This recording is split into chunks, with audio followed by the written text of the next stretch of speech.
Implantation यानी कि आरोपण एक ऐसी प्रक्रिया है जिसमें कि भ्रूण यानी कि फर्टिलाइज्ड एग बच्चेदानी की दीवार से चिपकता है और पूरे 9 महीने तक यहीं पे ग्रो करता है और उसके बाद महिला की डिलीवरी होती है। तो ऐसे में अगर इम्प्लांटेशन फेल हो जाए तो कोई भी महिला प्रेगनेंसी नहीं कंसीव कर सकती। दोस्तों, आज के वीडियो में हम बात करेंगे कि अगर किसी महिला का इम्प्लांटेशन फेल हो रहा है तो उसको कैसे पता चलेगा कि इम्प्लांटेशन फेल हुआ है या फिर उसके पीरियड्स आए हैं। तो आज के वीडियो को पूरा ध्यान से देखें, ध्यान से सुने ताकि आप इन चीज़ों को समझ सकें, क्योंकि इसमें ऐसी ऐसी चीज़ें आप लोगों को मैं बताने वाला हूं जो कि अभी तक आपने किसी भी यूट्यूब चैनल पे नहीं सुनी होगी।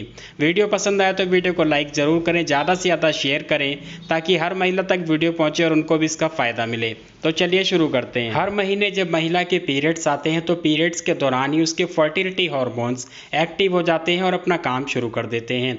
एक तरफ पीरियड चल रहे होते हैं तो एक तरफ उसके फॉलिकल्स ग्रो कर रहे होते हैं। उसके बाद पीरियड्स के 13वें-14वें दिन के आसपास एक फॉलिकल पूरी तरीके से तैयार हो जाता है, मैच्योर हो जाता है और उसके बाद वो फूट जाता है। फूटने के बाद उसमें से अंडा निकलता है, बाहर उसकी ट्यूब में आता है। ट्यूब में आने के बाद वो 24 घंटे तक इंतज़ार करता है स्पर्म का, और अगर इन 24 घंटे महिला रिलेशन में रहती है और अंडे को स्पर्म मिल जाता है तो अंडा फर्टिलाइज हो जाता है और फर्टिलाइज होने के बाद वो सेल्स में डिवाइड होना शुरू हो जाता है। सेल्स में डिवाइड होने के बाद वो एक तरीके की गेंद का आकार ले लेता है जिसको ब्लास्टोसिस्ट भी कहा जाता है। ब्लास्टोसिस्ट बनने के बाद ये धीरे धीरे नीचे सरकना शुरू होता है और बच्चेदानी की दीवार से जाकर के चिपकता है, जिसको इम्प्लांटेशन कहा जाता है। इस भ्रूण को इम्प्लांट करने के लिए बच्चेदानी की दीवार हर महीने तैयार होती है और अगर इम्प्लांटेशन नहीं हो पाता है तो दीवार अपने आप ही टूट जाती है और महिला के पीरियड्स आ जाते हैं। फिर यही प्रक्रिया अगले महीने शुरू होती है। इम्प्लांटेशन का जो समय होता है वो होता है पीरियड्स की डेट से 5 से 6 दिन पहले। ऐसे में अगर महिला के पीरियड्स 2-4 दिन पहले आ जाएं या फिर 2-4 दिन बाद आएं तो महिला कभी भी ये नहीं समझ पाएगी कि उसका इम्प्लांटेशन फेल हुआ है या फिर उसके पीरियड आए हैं, क्योंकि साइंस के अकॉर्डिंग पीरियड्स को 4-5 दिन पहले आना या फिर 4-5 दिन लेट आना नॉर्मल ही माना जाता है। सिर्फ कुछ एक खास ऐसे लक्षण होते हैं जिनके बारे में अगर महिला को नॉलेज हो तो वो इनसे पहचान सकती है कि उसका इम्प्लांटेशन फेल हुआ है और वो इसके लिए कोई ट्रीटमेंट या फिर कोई रेमेडी कर सकती है और अपनी प्रेगनेंसी को सक्सेसफुल बना सकती है। चलिए सबसे पहले बात करते हैं उन लक्षणों के बारे में जिनसे कि कोई भी महिला बहुत ही आसानी से पता लगा सकती है कि उसका इम्प्लांटेशन फेल हुआ है। नंबर 1 है क्रोनिक पेल्विक पेन। दोस्तों, महिलाओं का जो पेल्विक एरिया होता है यानी कि जो पेट का सबसे निचला हिस्सा होता है वहाँ पे उनका फर्टिलिटी सिस्टम मौजूद होता है, जिसमें कि उनकी बच्चेदानी, उनका अंडाशय, उनकी फैलोपियन ट्यूब, ये तीनों चीज़ें उसी एरिया में होती हैं। ऐसे में महिला को काफ़ी लंबे समय से वहाँ पे दर्द हो रहा हो और उसके बाद उसकी ब्लीडिंग हो जाए और ब्लीडिंग के दौरान भी रह करके दर्द होता रहे, दर्द ख़त्म ना हो, तो ये एक बहुत बड़ा लक्षण माना जाता है इम्प्लांटेशन फेल होने का। नंबर 2 है बाउल ऑब्स्ट्रक्शन, यानी कि अगर आपको पेट में दर्द रहता है, काफ़ी ज़्यादा मरोड़ उठती है, गैस बनती है और आपको उल्टी जैसा दिल करता है, तो ये मान करके चले कि आपका इम्प्लांटेशन फेल हुआ है। इस कारण से आपको बाउल ऑब्स्ट्रक्शन की प्रॉब्लम हो रही है। नंबर 3 है पेनफुल पीरियड्स, यानी कि पीरियड्स के दौरान दर्द होना। दोस्तों, हर महिला को जब पीरियड्स आते हैं तो पीरियड्स आने से पहले 1 या 2 दिन दर्द रहता है और उसके बाद जब पीरियड शुरू हो जाते हैं तो ये दर्द धीरे धीरे ख़त्म हो जाता है।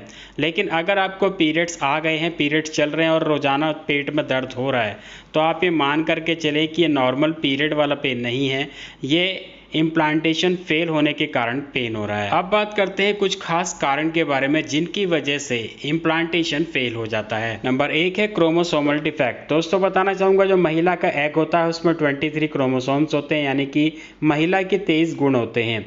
वहीं जो पुरुष का स्पर्म होता है उसमें भी 23 क्रोमोसोम्स होते हैं, यानी कि पुरुष के 23 गुणसूत्र होते हैं। तो ऐसे में जब बच्चा पैदा होता है तो बच्चे के अंदर माँ और बाप के दोनों के गुण होते हैं।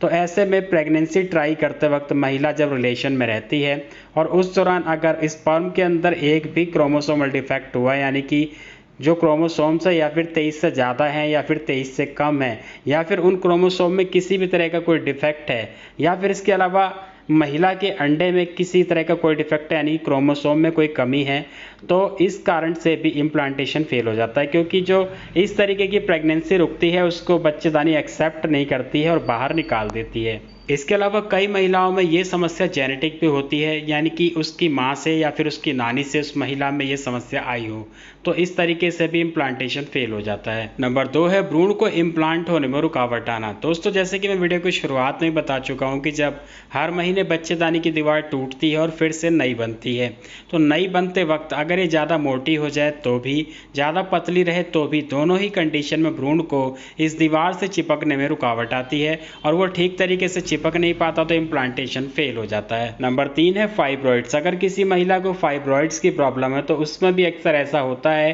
कि उसका इम्प्लांटेशन फाइब्रॉइड्स की वजह से फेल हो जाता है। फाइब्रॉइड्स के ऊपर मैंने अलग से वीडियो बनाई हुई है, आप वीडियो सेक्शन में जाकर के उसको देख सकते हैं और उस पर मैंने नेचुरल ट्रीटमेंट भी बताया हुआ है। नंबर 3 है बच्चेदानी में किसी तरह का कोई जख्म होना। दोस्तों, होता क्या है कि कई बार मिसकैरेज की वजह से या फिर किसी और कारण से डीएनसी करवा लेती हैं महिलाएं, जिसमें कई बार अंदर कोई जख्म बन जाता है या फिर कोई स्कार बन जाता है, तो इस कारण से भी इम्प्लांटेशन फेल हो जाता है। नंबर 4 है बच्चेदानी में इन्फेक्शन या फिर सूजन होना। अगर आपकी बच्चेदानी में इन्फेक्शन है या फिर किसी तरह की सूजन है तो भी इम्प्लांटेशन फेल हो जाएगा। तो इस तरीके से दोस्तों, आज के वीडियो में मैंने आप लोगों को बताया कि कोई भी महिला बहुत ही आसानी से इन लक्षणों को देख करके ये पता लगा सकती है कि उसका इम्प्लांटेशन फेल हुआ है या फिर नॉर्मली पीरियड्स आए हैं।